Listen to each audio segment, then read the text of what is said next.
வணக்கம். நான் அலெக்ஸ். நான் ஸ்டடி சென்டரில் கல்வி இருக்கிறேன். நாங்கள் இப்போ பார்க்க போகிறது 2009 ஓஎல் பாஸ் பேப்பர் கத்தோலிக்க திருமறை.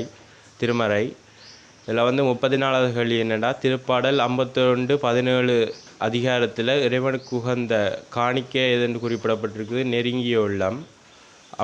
35வது கேள்வி என்னென்னா,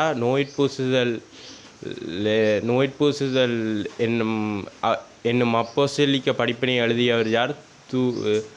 தூய திருத்தூதர் திருப்பணி 6ஆம் சின்னப்பர் ஆவார். அடுத்தது, பின்வரும் கூட்டுகளில் ABCD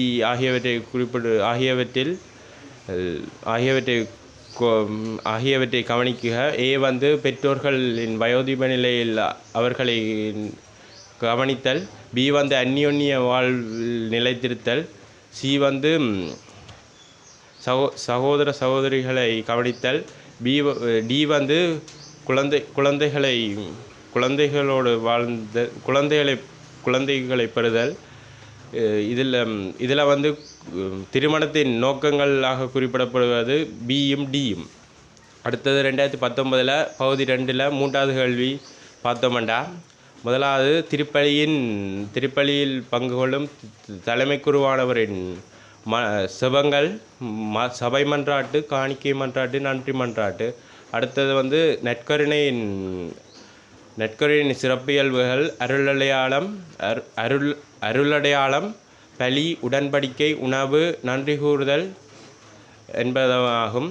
அடுத்தது, திருப்பலியில் ஒழுங்காக பங்கேற்க கிறிஸ்தவர்களாகிய நாம் செய்ய வேண்டிய இதுகள் ஒரே குடும்பமாக திருப்பலியில் பங்கு கொள்ளுதல், தூய மனதுடன் திருப்பலியில் பங்கு கொள்ளுதல், திருப்பலி தொடங்கும் முதலே தேவாலயத்திற்கு செல்லுதல், ஒழுக்கமாக ஆடை அணிதல், ஒரே மனதுடனும் பக்தியுடனும் இறைவார்த்தைகளை கவனித்தல். Thank you sir.